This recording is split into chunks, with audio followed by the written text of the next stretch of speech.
반갑습니다. 9월 8일 토요일 큐티 스케치 시간입니다. 오늘 본문은 역대상 17장 1절로 15절까지의 말씀입니다. 어제 본문까지 하나님의 궤가 예루살렘에 잘 도착을 해서 백성들이 함께 찬양하며 또 제사드리며 하나님께 감사하고 또 복을 빌어주는 그런 시간을 다 마쳤습니다. 그리고 이스라엘 모든 백성들은 집으로 흩어졌고 다윗도 이렇게 궁전으로 돌아와서 집에 와서 또 축복하러 들어왔다. 이렇게 하는 것으로 이야기가 끝납니다. 그리고 이어지는 내용이 뭐냐면 다윗이 하나님께 죄송한 마음을 표현해요. 무슨 마음이냐? 내가 살고 있는 궁전은 이렇게 화려하고 아름다운데 하나님의 궤는 지금 휘장 아래 있다. 하나님의 아름다운 집을 지어드리고 싶다. 마음이 되게. 죄송한 마음과 하나님 앞에 진심으로 해드리고 싶은 마음이 있어요. 너무 하나님 기뻐하실 만한 내용이죠. 그래서 나단 선지자가 그 이야기를 듣고는 하나님이 왕과 함께 하시니까 왕이 분명히 기뻐하시겠죠. 그래서 왕이 기뻐하시는 대로 하십시오. 이렇게 이제 이야기를 했는데 밤에 하나님께서 나단 선지자에게 이런 말씀을 하십니다. 내가 언제 집을 지어달라고 했느냐. 오히려 내가 너의 왕조를, 너의 집안을 든든하게 세울 것이다. 너는 목동에 불과했는데 내가 불러서 주권자, 한 나라의 주권자로 세웠고 이리저리 떠돌아다니는 이스라엘 백성들도 이제는 사사시대를 거치면서 혼란 시대를 또 거쳤는데 이제는 정말 안정된 나라,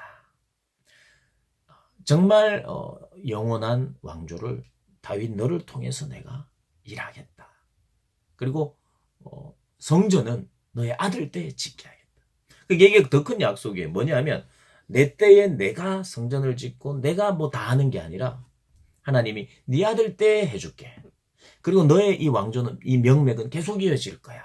오히려 아들에게 그것이 넘어가는 게 더 이 이스라엘의 이 왕조의 다윗 왕조의 어떤 더 지속성을 봤을 때는 그게 더 안심되는 이제 또 축복일 수 있는 거죠.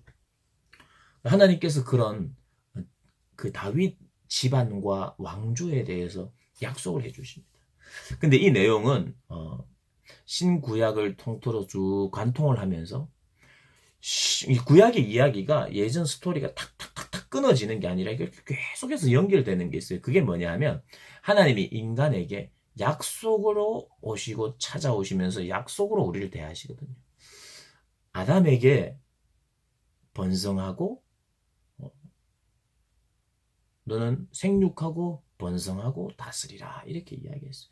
그러니까 하나님의 뜻은, 하나님의 또 명령은, 하나님의 비전은 아담을 통하여 하나님을 사랑하는 하나님의 자녀들이 더 많이 생산되어서 많아지는 자녀들이 정말 하나님의 친백성으로 살아가는, 하나님이 통치하시는 그런 완전한 나라 개념 안에서 그렇게 성장하는 것을 명령이요 축복이요 약속으로 주신 거예요. 근데 그게 인간의 실수와 죄로 말미암아 그게 자꾸 깨어졌어요. 그러나 하나님은 또다시 약속해 주셔요. 노아에게도 약속. 더 번성할 것이며.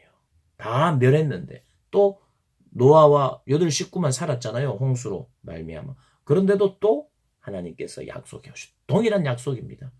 너는 나의 백성이 되고 난 너의 하나님이 되고.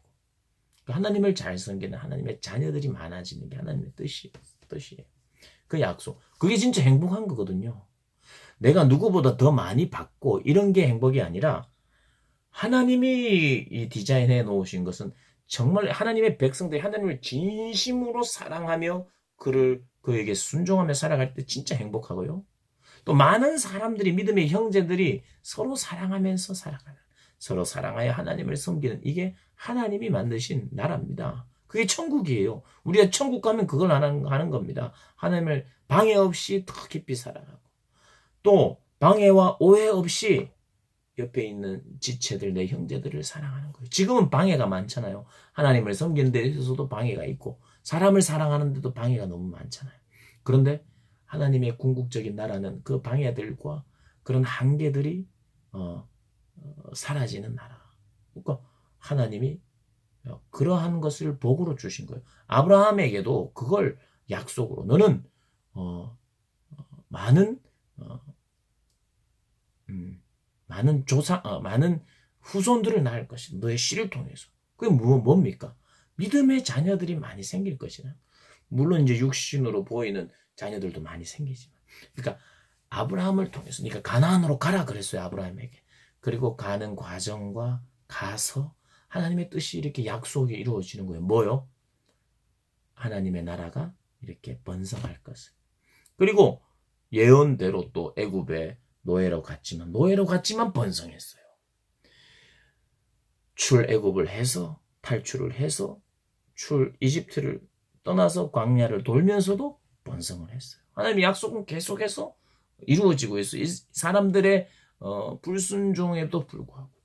그러면서 이제 가나안 땅에 들어가서 사사 시대에도 중간중간 지도자들이 그렇게 세워질 때도 또 구원을 얻고 평안한 시기가 있었는데 그렇지 못한 시기들도 있었죠. 이게 반복이 되었죠. 그런데 이제 다윗의 시대에 하나님께서 이렇게 약속을 하시는 거예요. 예전에는 그랬지만 이제는 한 장소에서 너를 중심으로 예루살렘에서 안전한 나라, 든든한 나라, 또 이 나라는 영원한 나라 될 것이다. 이렇게 약속을 해주십니다. 역대기 기자가 또 하나님의 성령의 감동으로 말미암아 이것을 쓸 때는 어떤 때였느냐? 다 망해가지고 돌아올 때예요. 하나님의 나라가 영원하다 그랬는데 다윗의 왕조처럼 이 다윗의 왕조가 영원하지 않고 다 망해버렸는데 그런데도 이야기를 다시 합니다.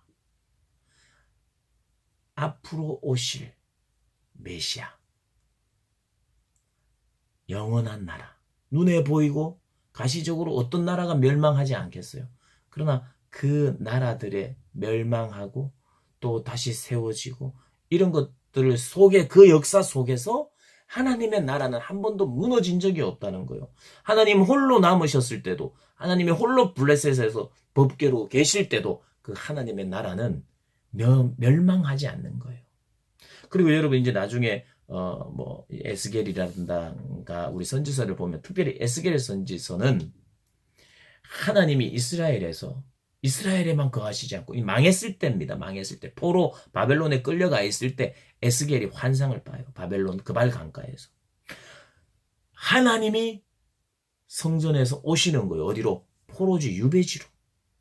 하나님은 망하거나 하나님은 쇠하거나 하지 않아요. 하나님의 나라도 마찬가지입니다. 하나님이 쇠하지 않기 때문에 하나님이 다스리시는 예수를 통해서 다스리는 그 나라는 쇠하지가 않아요. 그래서 예수 믿는 사람을 죽여도 쇠하지가 않아요. 그 생명력은 계속해서 전 세계를 향하는 거죠. 그런 약속을 우리에게도 하는 거예요. 하나님의 나라는 영원하다. 쇠하지 않는다. 너가 하나님의 나라의 백성이다. 쇠하지 않는 나라의 백성이다. 네가 실수할 수도 있고 죄질 수도 있고 네가 심지어는 빨리 죽을 수도 있고 네가 뭘 할 수도 있지만 하나님의 나라는 보이지 않는 하나님의 나라는 여전히 왕성하고 그 약속은 이루어진다. 바벨론 포로에서 돌아온 너희들에게도 유효하고 또 오늘 살아가는 우리에게도 유효한 나라 하나님의 나라를 한번 약속하고 있습니다. 오늘은 큐티보다 설교가 돼버렸네요. 어쨌든 좀 시간이 길어졌는데 그런 본문이라는 것을 기억하고 묵상하시기를 바랍니다. 내일 뵙겠습니다.